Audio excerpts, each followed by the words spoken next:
traveled through the Mekong Delta extensively and saw the day-to-day operations of the Green Beret A-teams in that area.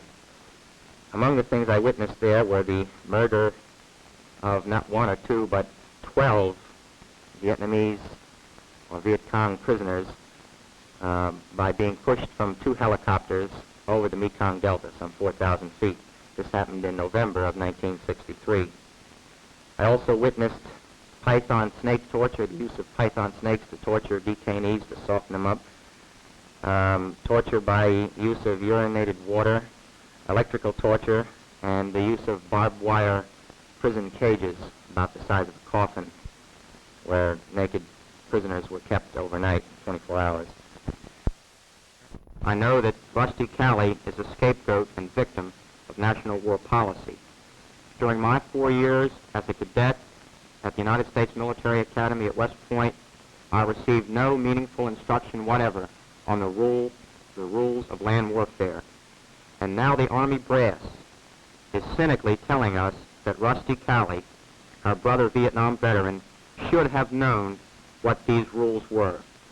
I would hope that the President of the United States would realize that Lieutenant Calley is really a victim of circumstance and a victim of a political foreign policy, and therefore that we should not seek to make him the center and the action to salve our conscience as American people. We all share in the guilt of this atrocity, especially those who have unstintingly and unhesitatingly given great huzzas and given great support to the political policy of this war. I just can't help but feel the President, in his good conscience and his own judgment of fairness, will take action appropriate and not let Lieutenant Calley become the victim of a bad political policy. Well, frankly, I'm deeply disturbed about the handling of this entire incident.